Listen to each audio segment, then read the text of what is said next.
Good afternoon. Good afternoon. Welcome, welcome, welcome. Thank you all for joining us here tonight at Wild Days at Eaton, DC. We are very excited for the special programming we have for you this afternoon. And without further ado, I'll introduce Brittany, who will take it from here.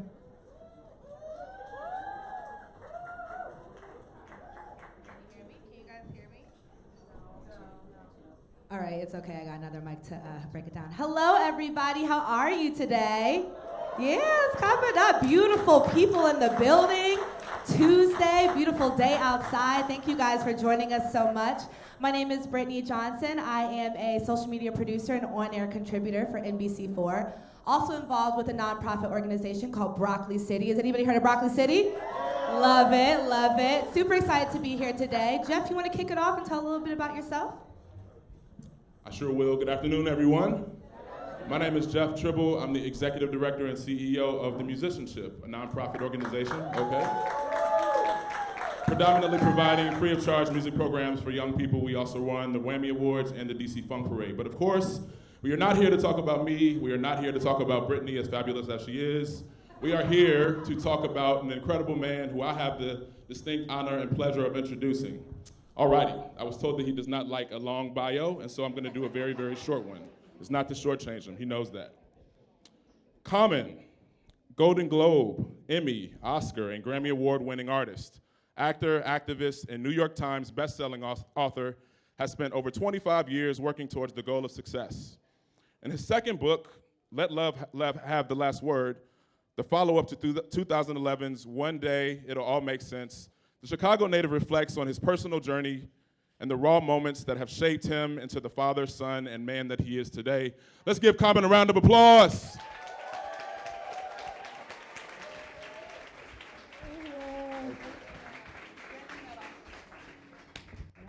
Thank you. One, two, one, two. Hey, peace, everybody.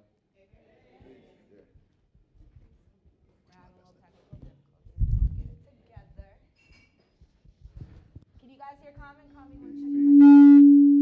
Peace, 1, 2, 1, 2. Yeah. 1, 2, peace, peace.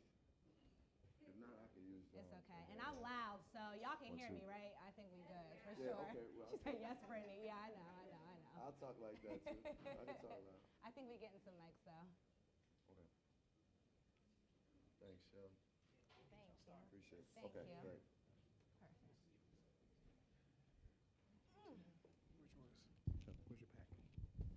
Hey, how everybody feeling? Good, great. Peace, peace, 1, 2. Okay, great, thank you. How does it feel to be here? First of all, these people in the room probably are, told their boss they had lunch or something like that just to Right. be here today. Right. I have to say this is a beautiful room. I mean, just walking in to the hotel, but then seeing this room of beautiful people, it kind of got me lit up a little bit. I was like, man, this is, I don't know, the day, everything. I'm grateful to be here. So I'm grateful you guys are here, and thank you. Yeah, light is love. We do know that for sure. Love is love. God is love. Self-care is love. Loving ourselves first and foremost is so important. So why should we let love always have the last word? Well, I believe that love should have the last word in every situation because it creates a peace within ourselves. It creates a peace amongst other people.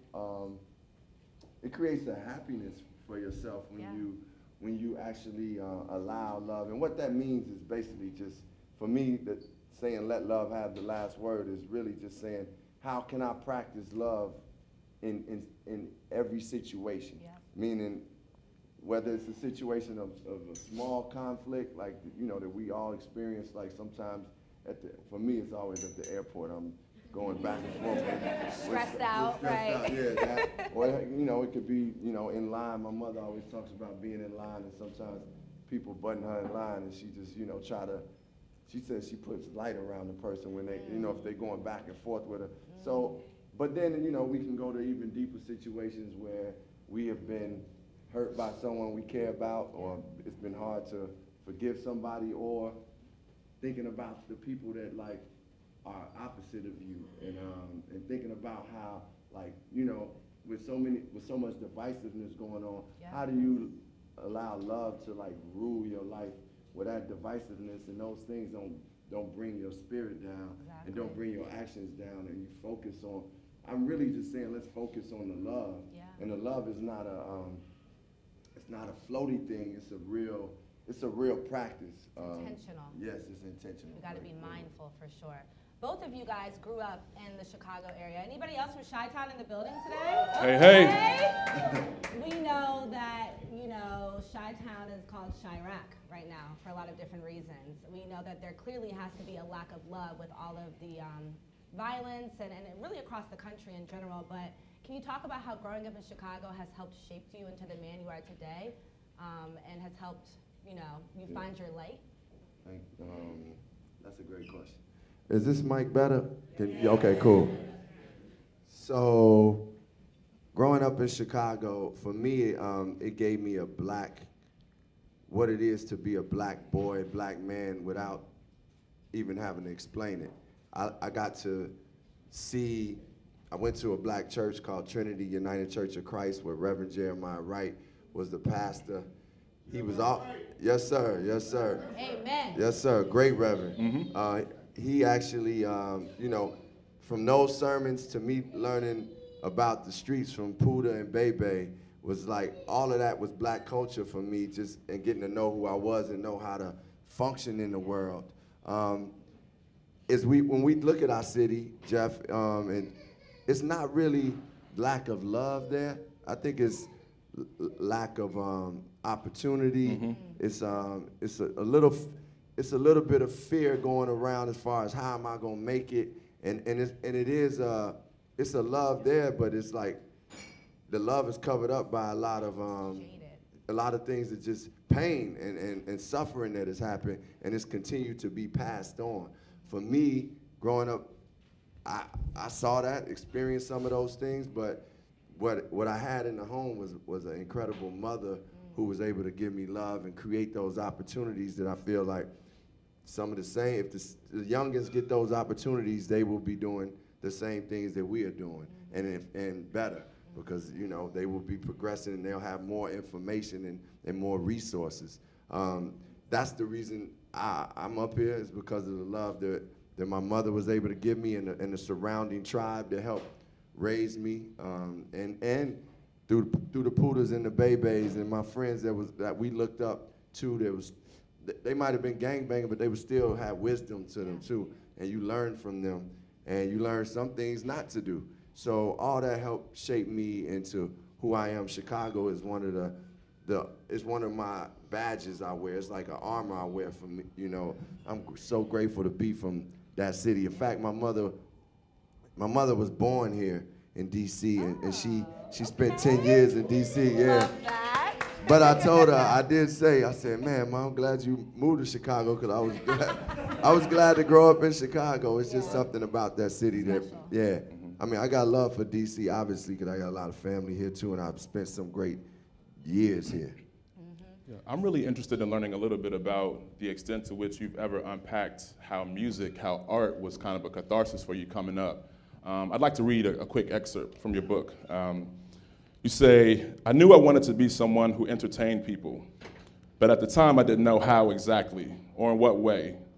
Growing up, there were times I wanted to be close to the bedroom door and lock it behind me so I could shut all the nonsense and focus on the things that brought me some pleasure, and that always included music. Yeah.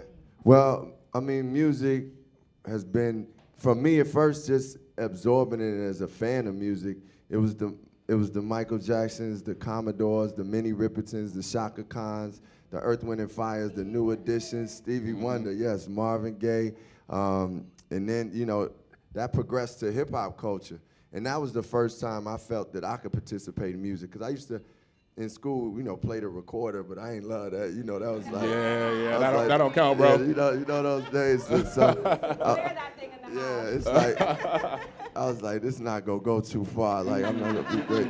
So, but you know, with hip hop, it was like, it gave me that chance to just express myself. And I didn't even like, at the time, I just was writing and just saying what I felt. And what it brought to my life was it kind of was like, it was just a way for me to say things that I never would usually say, but I would say them in raps. It also gave me, I love the joy that it brought for myself, but really what I really enjoyed was the joy it brought to other people.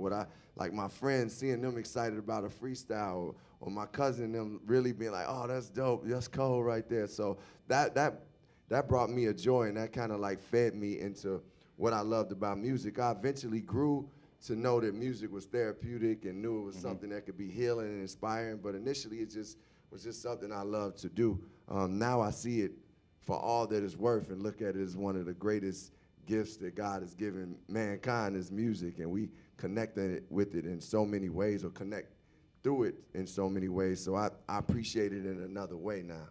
Can we talk about the topic of therapy really quickly, just because it's something that you do go into depth about in this book? You've been really open, honest, and transparent about how you've gone through therapy.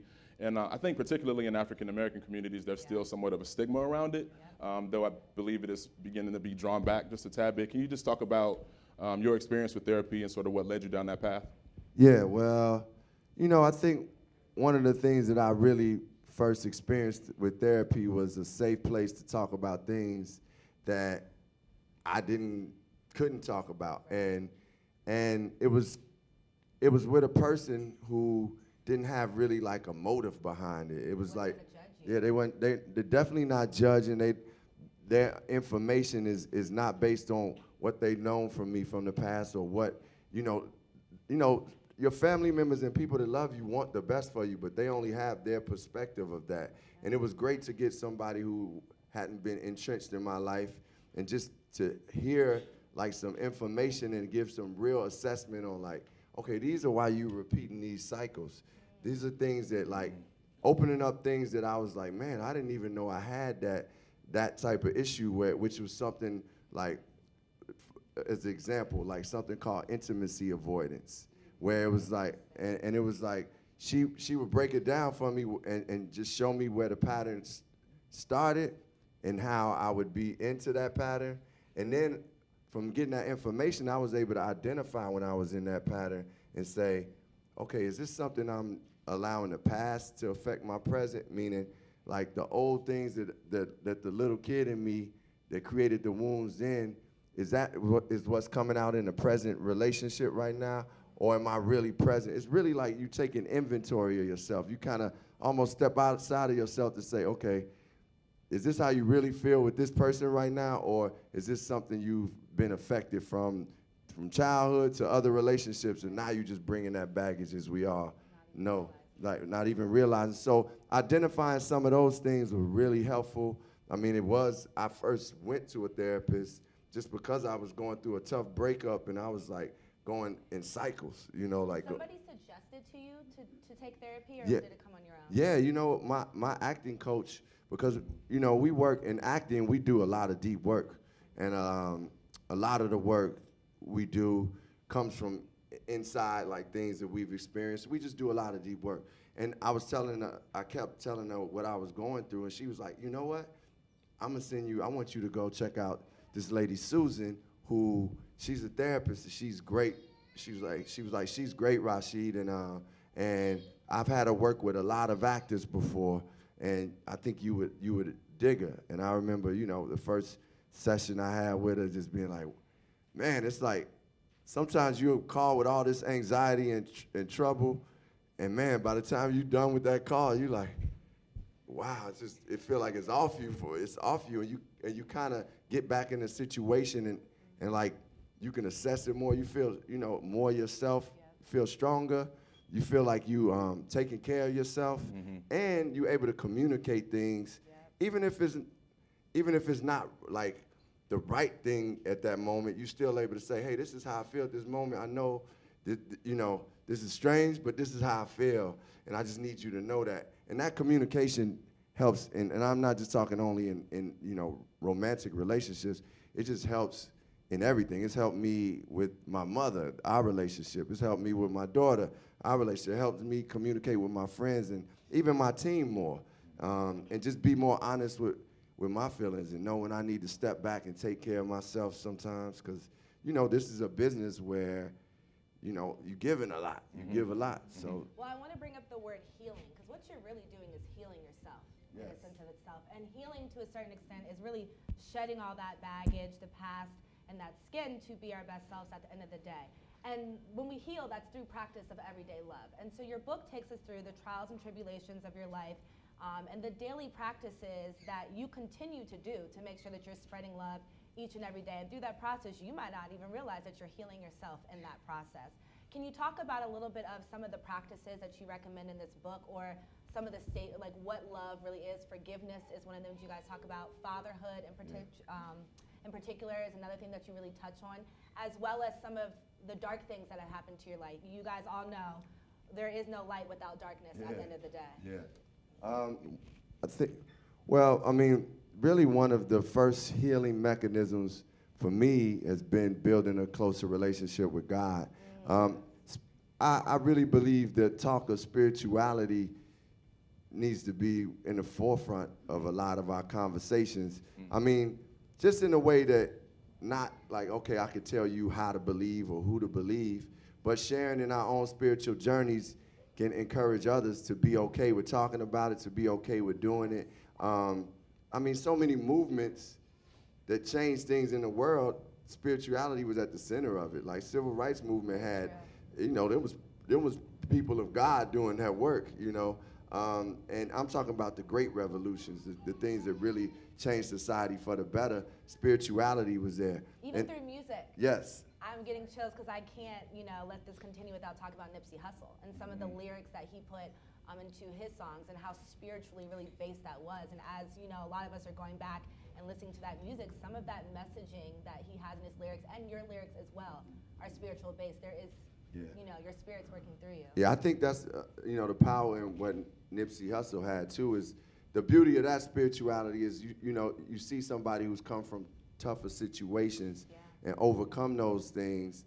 Like that's a certain power in that person delivering their spirituality because they've seen the struggle. It's like, you know, it's like the story of the prodigal son, or, you know, like the parables that you get in the Bible of people finding their lost coin. They're happy to find that coin, or that lost lamb, you know, that lost one that they find is incredible. And I'm not saying Nipsey was lost, but to get somebody that has come from a tough neighborhood and see them prevail in their spirituality come out, and it be practiced in action, like what he created, like economically for people, and what he did for human beings was it's just phenomenal to see that type of journey from somebody. And that's something I've experienced when it comes to like going to prisons and visiting people in prison and talking with, you know, individuals and listening to individuals in prison.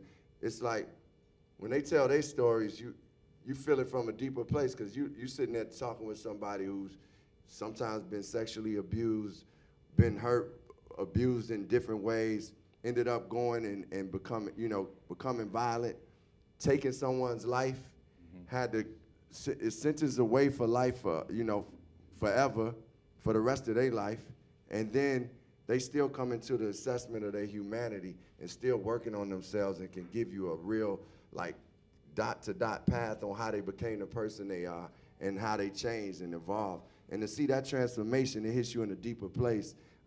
So, yeah, I mean, seeing people like Nipsey Hussle and talking about that, like, 'cause spirituality, when I talk about it, I'm not talking about it in just the practice of religion. I'm talking about, like, real relationships with the Creator and knowing what that, like, I believe mindfulness is connected to spirituality, you know, and I believe therapists that work and do God's work, like the person I work with and with therapy, Susan, she always talking to me about, remember, you got God's love. God's love is, you ain't got to chase these other things. You got God's love. And that sticks with me. And to me, that's doing God's work. Yeah. And I feel like, you know, we can do that from every place that we sit and stand. It don't have to be a formal, like, religious practice for it to be spirituality out there. And that's what I'm talking about when I say put it at the forefront. Not to focus on Nipsey too much, but I thought about this on the way over here. First of all, how many people have the book? All right. For those of you who don't have your hands up, how many people are getting the book? Thank you. All right, even better. Yeah, Fred. Mahogany Books, right back there. Mahogany, yeah, we can get it. Mahogany. Let's support Mahogany now. Yeah, Kimon and I had a whole conversation about this.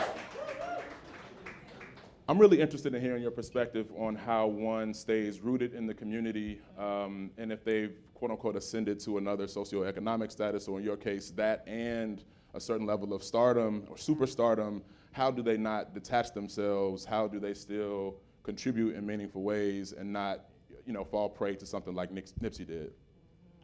Well, I mean, obviously he was connected to the neighborhood. He didn't leave.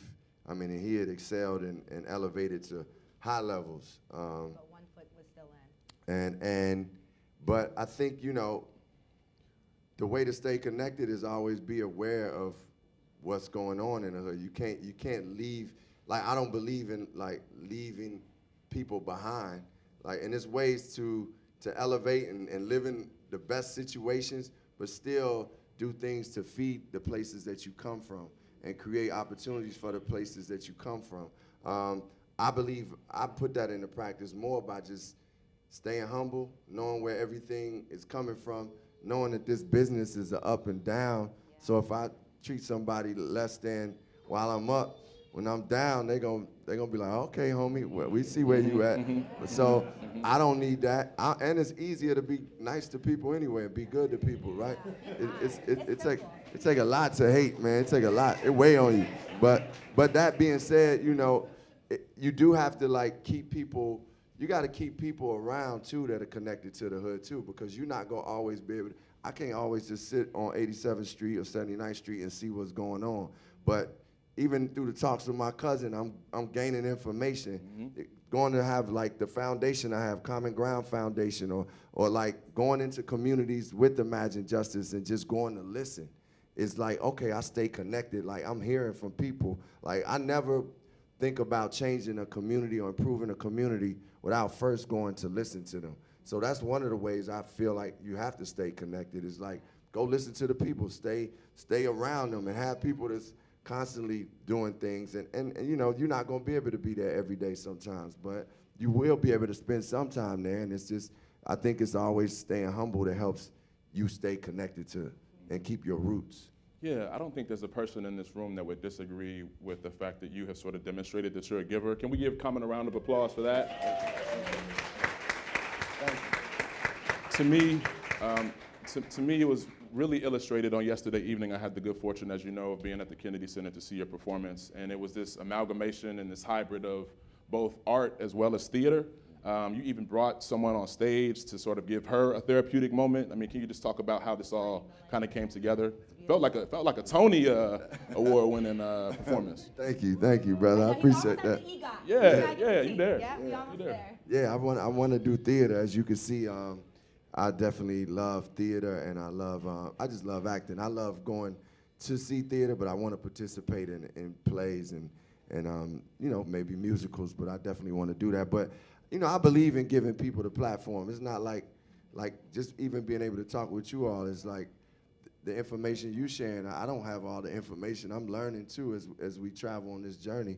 And I think, I love people, so I like being able to connect. And I thought it was important for us in the presentation to make sure the people felt connected and knew they were a part of this.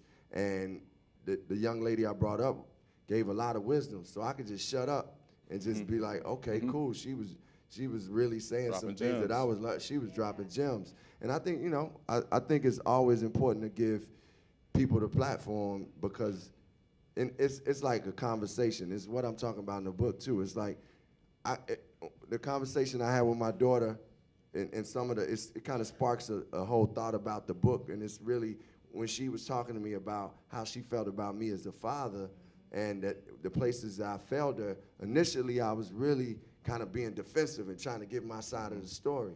But I learned to really love her was to listen first, and that was just her perspective. I'm working to apply that in every facet of what I do when it comes to my work and just my life.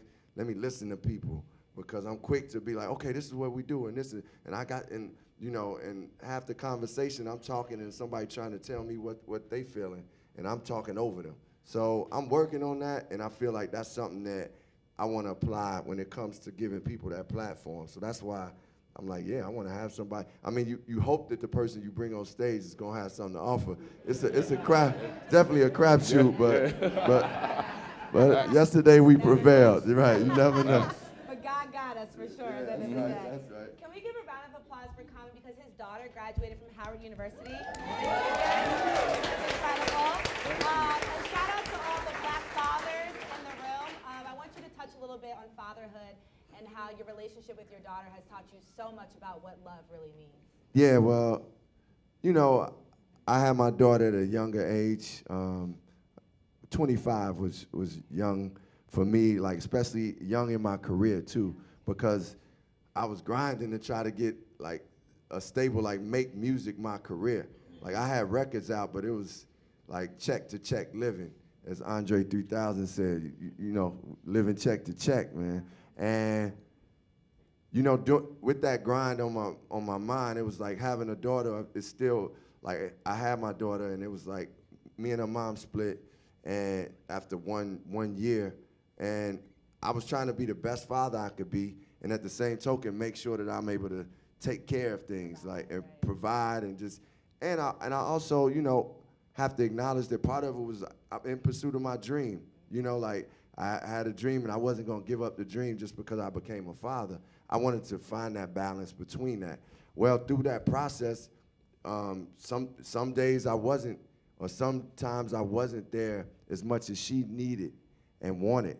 And what I learned, you know, later in years after going through this process, because I was in and out, making sure she was straight in the important moments. I felt I was there, but it was those small moments that she needed too, that sometimes I wasn't. And, you know, I didn't really realize this till later in, you know, like a few years ago, she called me and told me, like, man, I didn't think you didn't show up for me this, you don't even care for me. Mm-hmm. And, you know, we had to have a sit down and talk about it, and she really like poured out her heart, and that's the time where I said I really got to learn, like, okay, though she believes these things, and some of these things may not be true to me, and this is what I thought, but I have to accept what she believes and respect that, and just listen. And you know, what I learned from her was like, man, loving is a practice, it's a process. And though I gave her I gave her the words of, hey, whatever things I have failed you in, I'm gonna correct. And I can't change the past, but I hear you, and I understand you, and I respect what you're saying, and I love you through it all, and I will work on improving and giving what I can from this moment on. So I think it's been a lot, you know, and we still going through the process of different things, and it, you know, you learn. I love that I've recognized that you're gonna learn from your child too. Yeah, you know, you're gonna learn from your child, and I'm even recognizing in my mother, seeing her grow within herself, and still, you know, she's 74 now, and she's still growing. I'm seeing her become more humble and do things. So it both mother and daughter are reinforcing to me that we always will continue to grow. Yeah. You know. Yeah, the journey never ends. Yeah. Talk about the process of writing this book. How, you know, when were you first inspired that you've got to do this? We know that we're in a interesting time right now in society, and who's in our administration and things like that could easily lead you to want to write a book like this.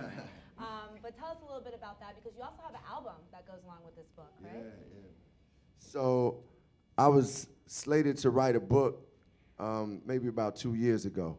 You know, just we were like talking about it, and I really, you know, my first book, it was a great like outlet for me to a certain degree, and it's, you know, it's hitting a different crowd, like to know that you could write a book and, you know, go to a book club, and you know, a book is being passed around. It's different people that sit and read. It's a different way to touch culture and life.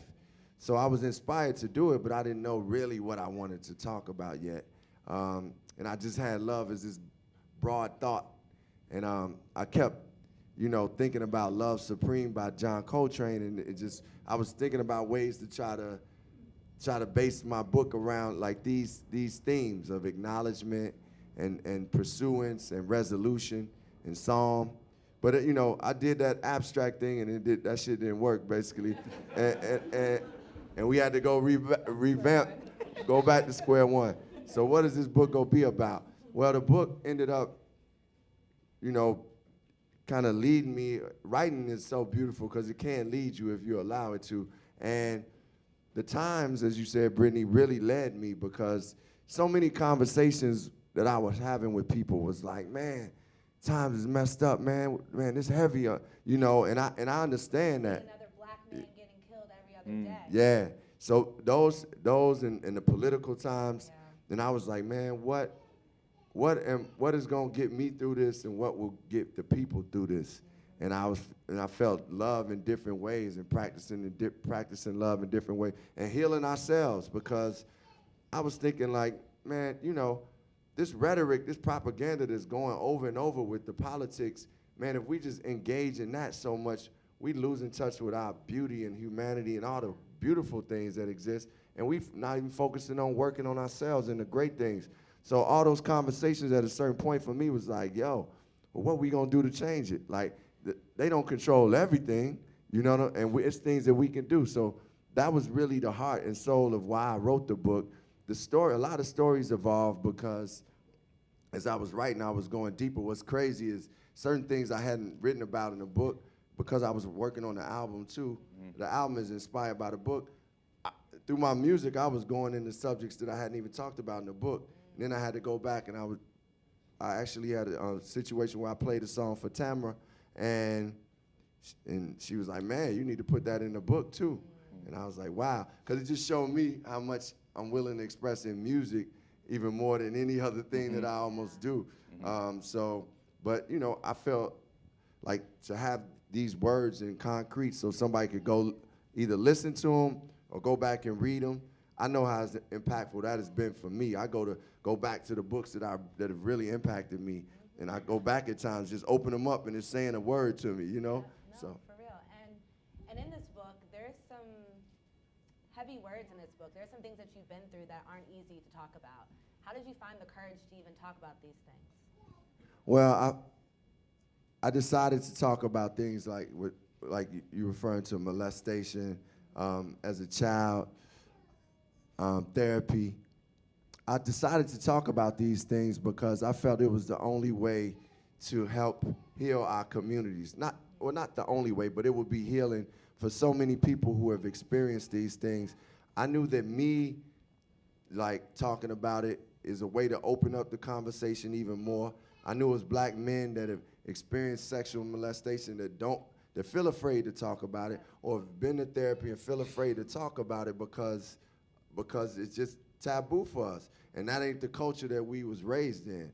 But I've known how, like, just talking about things that are painful, talking about things that have wounded you or things that have hurt you, how healing it can be once you get it out there and put it out there, and then start working to deal with it and working on, like, okay, how do I heal this? I put it out there.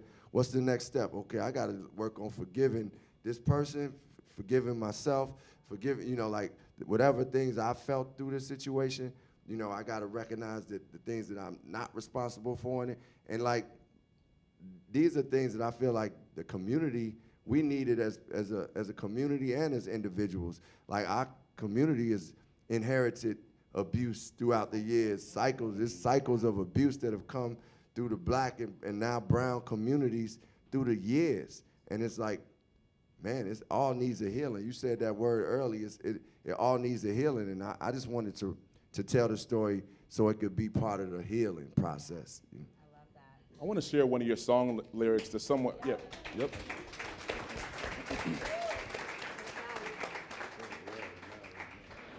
I want to share one of your song lyrics, and hopefully I don't butcher this like I did the bio. But it's somewhat coextensive with what you were just sharing. It's on my favorite album, B, came out in 2015. It's from a song called Love Is. You said, as men, we were taught to hold it in. That's why we don't know how till we owe the men. If love is a place I'm gonna go again, at least now I know I can go within. You rhyme, huh? I practiced like a few dozen times before I came up here. Like, real talk. Real talk. The cab driver was like, what is he doing? But in some ways, it was so prophetic, and it was almost foreshadowing this moment. You said it 14 years ago, like, men are not raised to think like this. Yeah. And now you are more mature, you've grown in grace, and you're at this point. Like, how did you know, that you've gotten to now that you've gotten to this point of just being so transparent and so honest? Well, yeah, it takes some work. It takes work on self. Like, man, some of the hardest work we do is work on self, right? Yeah. So I think it took the work. It took me having those moments where I'm like, man, dang, man, why am I doing the same thing? Or why am I not feeling good about self and things is going good, but why am I not feeling good? And then, like, so it took time for me to, like, go through that process and then understand that when you do tell that story, that can help out others. Yeah. And at a certain point, like, it's cool. It was easier for me. Like, I told stories about abortion in probably 97, 96. It was easy to tell those stories in a way, though it was painful. Like, that was part of my healing process too, even telling that story. But to go to places where you don't know, like, if I'm talking about sexual molestation, I say that in the song, you don't know how your people gonna react. And you don't know how men go, but you can't really worry about that if you're gonna be like, if you're gonna do God's work, or if you're gonna do the work of trying to help people, then, man, you can't even be thinking about, like, okay, man, how the homies gonna look at me now, or how these people go, how hip hop culture gonna look at me now. Like, it's just like, man, you gotta just look at yourself and know you looking at the creator in yourself and be like, all right, I'm about to just go out here and do what I gotta do. I don't know what the reaction gonna be, but the intention is in the right place. Yeah. One of my pastors preached once, don't pay attention to the applause or the boos of the crowd. Just keep walking through to get to your crown. And that's real at the end of the day. And that's exactly what everybody should be focused on, whether you're in a high point or a low point. Focus on you and God and make sure that you're living out God's work at the end of the day, for sure. Do you have another question, Jeff? Yeah, I mean, this has been a really deep and penetrating conversation, and this is just a selfish thought. I know we're here to promote the book, but, man, do you have any thoughts about the album? Like, oh, man, I'm super. The timing of it. And yeah, I think the album is, man, it's, though I deal with some of the subject matter in the book, it's really inspired and uplifting album. It goes to a lot of, it's soulful. It's like, it goes to a lot of, like, deep places. But it's like I always believe in hope and inspiring. And, man, I'm so excited about the music. I feel like it's the first time I've been able to focus on an album project and not be trying to do a film or not trying to do so many things in I would say a long time, in like 10 to 12 years. Wow. So I think, people will be pleased with the energy that's put into the music. It's definitely a lot of melodic, but it's still boom bap.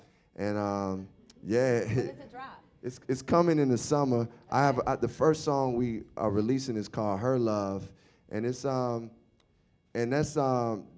we actually have an unreleased beat that's produced by Jay Dilla. So it's produced by Jay Dilla, and Daniel Caesar is singing on the chorus, and it's like, and it's got an energy to it. It's like Her Love. Ready for a concert already, clearly. Yeah.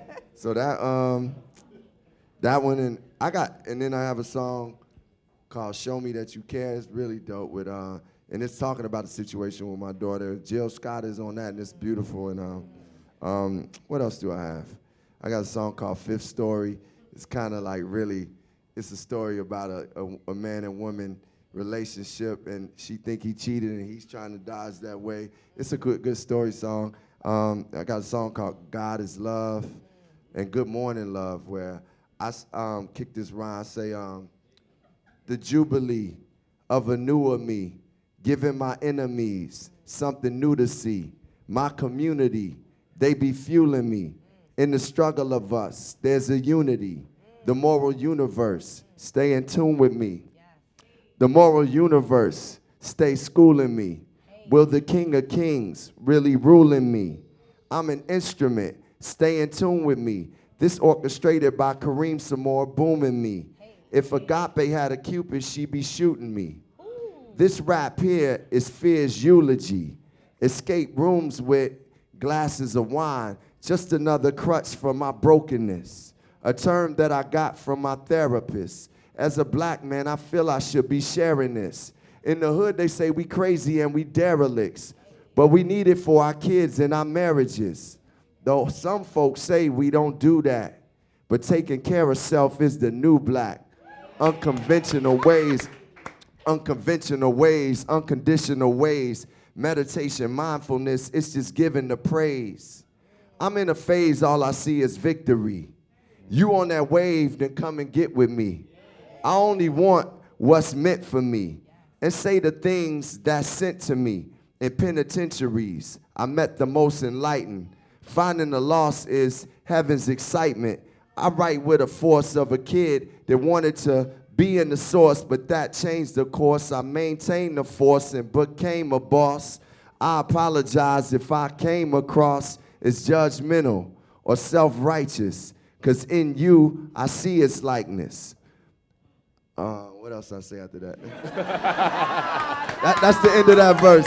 Yeah! I say, that's the end of that verse. That's the end of that verse. I say, walking with the Lord, I see footprints. My mama always told me use my good sense. Common always looking for the good sense, since we all got good in our essence. In the hood sense, we all good anyway. That's why you always hear another dollar, another day. I see the day as a new beginning, movement of the people, movement of the women, to get the earth spinning in the right direct. This movie of life sometimes might project act scenes that don't seem serene. I like Palo Santo, put on Love Supreme, and get into the being of the great I am. That's when I get to seeing just how great I am. Many, many times from mistakes I ran, but I'm just a cake, let me bake, goddamn. Yeah. I pray I don't forsake my man, and whenever I fall on faith I land. Imperfections, resurrections, in the mirror staring at God's reflection, reflecting on my aggressions, on my obsessions, on my progressions. There's a lesson in not feeling less than and seeing life itself as a blessing. Yeah. Yeah. A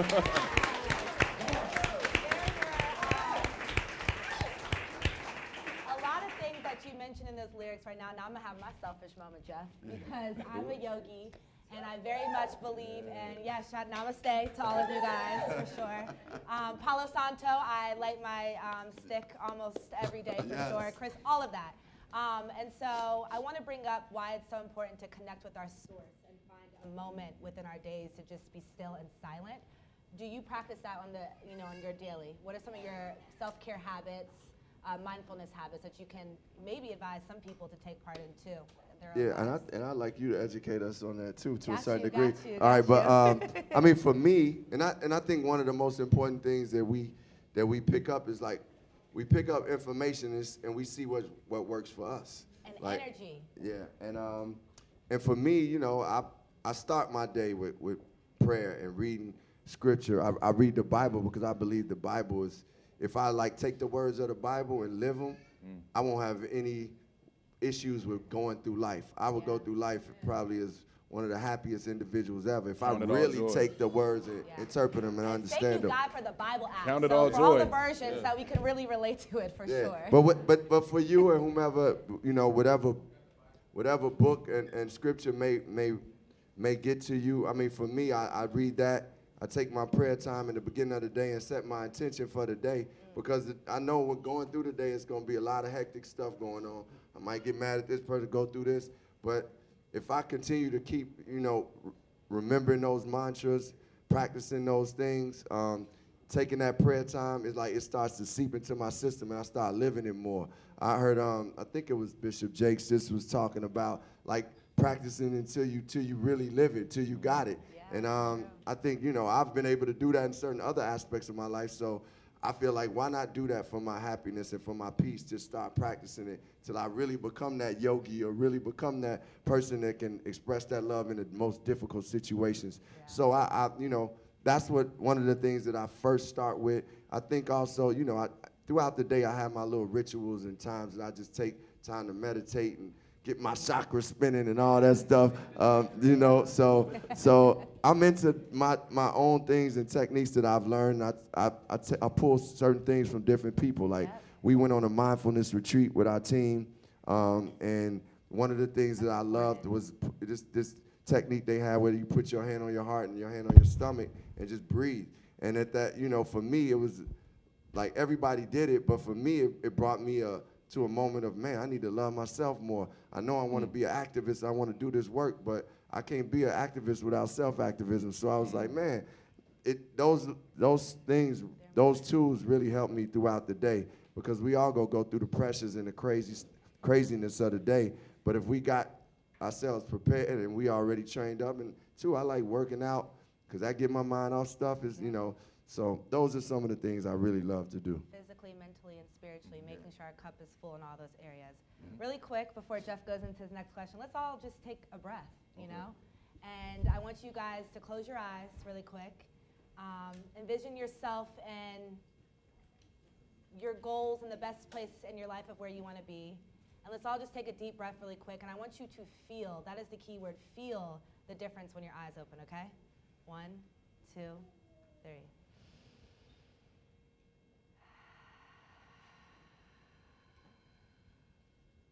We're feeling good, aren't we? A little more present? Yeah. A little more relaxed? Yes. Jeff? Love it. I was. He was zoned in. I was. I'm not going to do the whole 3 in the home. We don't got time for that. But at least, breathing is important. It really gets you through. Sometimes when we get so stressed out or flustered, we don't realize how much we're not breathing or the shallow breaths that we're taking. The more that we can really breathe within the diaphragm, really lowers our blood pressure, lowers our stress. And a lot of the things that we feel is because we're not breathing in the first place. So it's very important for sure. I agree. No, I mean, it's really interesting that we've come to this place of talking about self-care as it relates to one's physical health and as it relates to one's mental health. I want to just read one last quote you put in here by Dr. Martin Luther King Jr. It said, I have decided to stick with love. Hate is too great a burden to bear. And so when I read that, I think about the act of forgiveness and how from a socio-emotional standpoint that makes one whole and gives one more self-care. Can you just talk about why you wanted to include that quote? Yeah, well, I definitely have experienced carrying weight of burdens from relationships relationships with father, relationships with friends that, where I've either felt hurt, felt, anger towards them, and it just it got in the way of me being my best self. And when I understood that to be the case, then I started working on that forgiveness and saying, man, why carry that weight when I can set myself free and just be good? And like I said, it's easier to give somebody else, send them a positive energy and positive thoughts than it is to keep the negative. So I really worked on that, because it's in truth, with my father, it's one of those things where we were close, but you still don't know that the relationship had its wounds and its tough times because you're just happy to be around your father, but you don't realize man, growing up, I missed that, and it did affect me. And I can't just skip over that just because we've had some good times, and I got to deal with those things and forgive. So that forgiveness is, I feel the way we can walk forward as individuals and, as you said, as a community, as society. Is when do we, if we're going to continue to keep just spewing man, this and this back and forth, then how do we get to the next place for each other, and for our children? That's why I do love a lot of the new generation. I see them they just freer in certain ways. I know it's a lot going on with the computers and stuck in it, but certain things, it's I see them just more free and more open to other cultures and open to other genders or whatever people's choice is when it comes to sexual gender or gender. So I respect that and I love that about the new generation. I feel that's what why I want to practice forgiveness is to move forward for myself and for others. Let's give it up for Common one more time.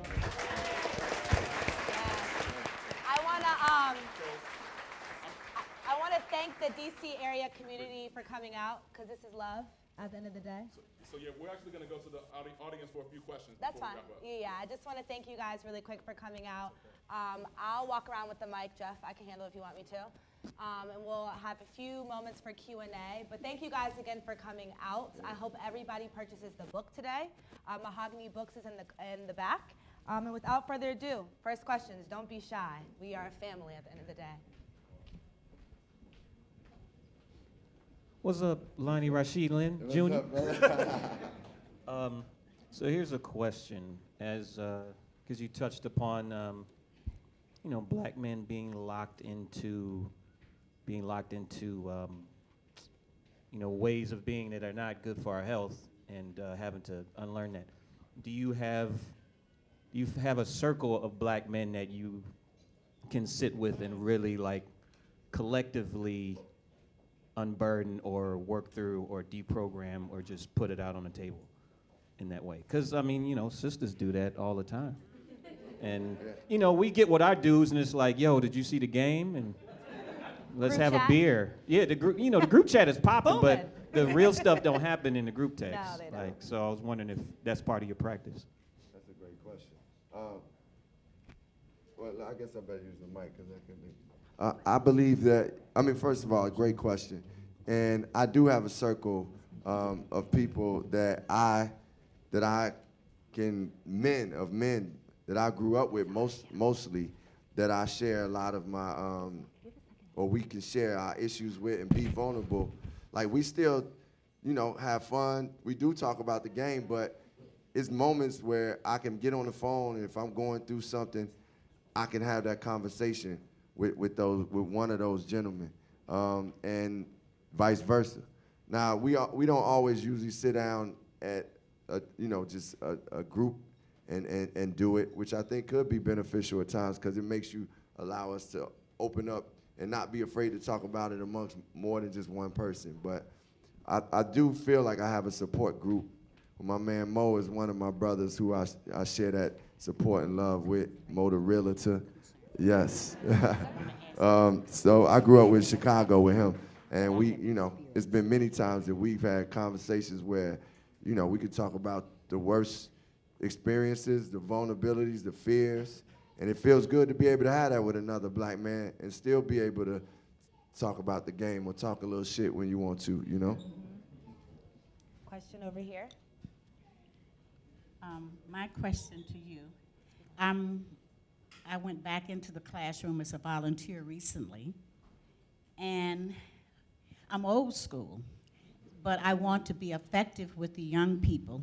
But something that really bothers me, and I'd like to hear your opinion of it, how do you feel about African American students giving passes to the white students to use the N-word?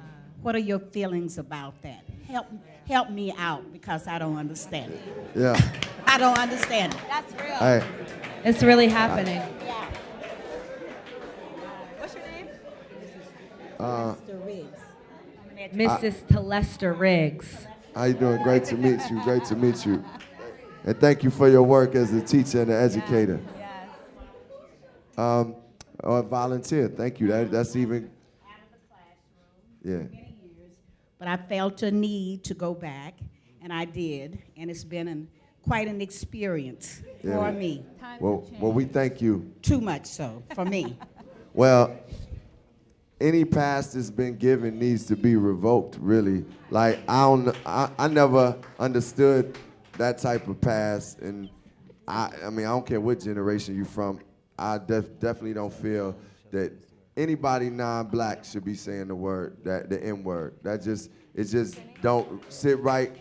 It's something that, we can discuss things amongst ourselves of how we feel about it, but this is something that we've experienced, and this is our experience, and we hold that's ours to deal with and work through. But anybody else using that, it's offensive to me.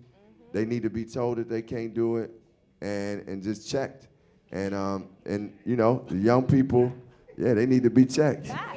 Yeah, and that's just how I feel. That's just what it is, and I think it's up to us to stop them. I've had to stop people at times and be like, oh, hold up, man, like that ain't it. Like, that ain't what we doing here. Like, you know, I don't even know nobody that should allow you. Like, we got to be courageous enough to stop them from doing that like that. I Yes. mean, at the end of the day, like, that's uncomfortable. It should be uncomfortable for you and when you hear somebody saying that. And I think the people who think they should be allowed need to look at themselves also and be like, yo, I don't need to be saying this. Yeah. Like, somebody need to let them know. I'll let them know. You need to let them know. Yes. That's it. Yes. Thank you. Educating is key. I think what you said earlier, the biggest part is kids growing up right now don't see color as much, so they also don't understand the history behind that word. So education is first and foremost before we check them. We got to educate them first and then check them. Hello, how you doing? Oh, Jesus. It's Anthony. I think we met each other a year and a half ago when I did Sway in the Morning, and you was yo. there. What's up? Yeah. Yeah, so I just had a question. It was like 2 years ago, I think I asked you this. I was like, as an artist or as a DJ myself, and you talked about finding a balance between like family and home. What's some of the things that you did or you have done on a core level to find that balance as going through it? Because like 2 years ago I met you, it was like, yeah, I was at a different point. Russell Simmons paid for my first tour. I was DJing. It's cool. We talked about it. Yeah, we and it was cool. But now I'm at a point where I'm like, okay, I have to make allocated time to be like, I care about and I love about people. I love people and I care about them. And I don't want them to feel like just because I'm touring the world doesn't mean I don't appreciate you. Right. So that was a personal question. Yeah, no, well, I think one of the most important things you could do with the people that care about you and you care about is like communicate with them and like, man, talk to them and you tell them what you feel about your pursuing of your dreams and the things you love, but then you hear them out and say, man, you need me at this time. You need say it. Don't stray away from it. I will be there. And like it does take, it's those sacrifices that's tough because you're like, wait, this big check is coming this weekend. I gotta get paid. But then you're like, yo, you need to be here for this moment. It's a track meet that you need to be at or whatever it may be for the family. You eventually recognize that it's a balancing act, and communication is one of the most important ways to get every party in the best place. And it's okay to be like, sometimes you ain't gonna be able to get what you want. And sometimes you will, or get what you desire and dream. And sometimes you gotta, just make sure that you sacrifice for them. So I think it's just finding that balance and communicating from the beginning.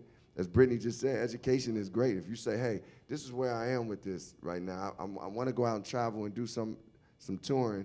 This has helped build my career, but I'm gonna make sure that I wanna be here for these moments. Tell me when you got these things going on, I'm there, And the money, one thing I have to say, as much as I say, oh man, the check was there that weekend, blah, blah, blah. One thing I did take confidence in throughout my life pretty much is that the money is gonna come if I do the right thing. If I put the right intention, I'm not gonna be like poor my whole life. I might have some broke times and some tough times. Not no more, they ain't coming no more. But the point is, I've been through those times and I know that like, okay, I'm still gonna be okay. Like, you gotta have that confidence too, because that'll help you with your balance. Last question over here. Hi, my name is Brandy. Thank you for coming to DC. I have one last question. You've mentioned the significance of women in your life, particularly your daughter, who's now a woman, and your mother. So I'm curious about, also you've been tied to a lot of women, strong Black women in particular. I'm curious about the impact of women in your life, specifically your spirituality, thinking about community. And really, I'll admit, I'm a professor, and so I'm often teaching my students about the significance of Black women historically, but also in terms of these kind of contemporary times and ways that we create community. So listening to what you were talking about, there are so many principles that you've brought up that Black feminists have been bringing up for years. And so I want to kind of get your perspective on how women have influenced your life, your career, and your trajectory. Great question. Great question. Great last question. Well, I mean, I would say that women have probably played the, not probably, have played the most prominent prominent role in me developing as a human being. And I say that because I grew up with my mother first, and it was that love and that respect that she was teaching me and the discipline that let me know, okay, this is how you apply love, this is how you should love, and how to receive love from a woman. And I never felt like I needed to overtake, or like I didn't feel ego about, like, man, the power of a woman. I'm always great with the power of a woman filling the room up. Like my team, the team that I work with, my business team is probably, I would say, 80% to 80 or 90% women. And I really respect and see that leadership. I see the leadership in that, and have grown up with that leadership. So it's been really like a great education on how to be a better person through my experiences with women.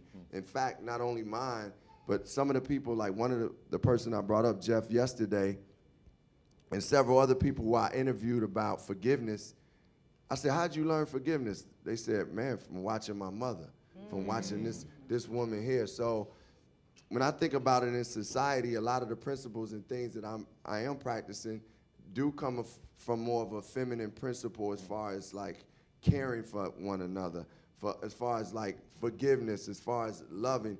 And that's why I do believe with the imbalance that has happened for hundreds of years in the world, that's why it's very necessary to have women in leadership, that they naturally have those principles, and they naturally practice those principles and can teach us without even having to say, hey, I'm teaching you. They just will do it by action. Yeah. And I think that will be help shift the paradigm in some of the stuff that's going on with all this, political things, and some of the ego that go back and forth that we have. We got to unlearn some of the stuff we learned.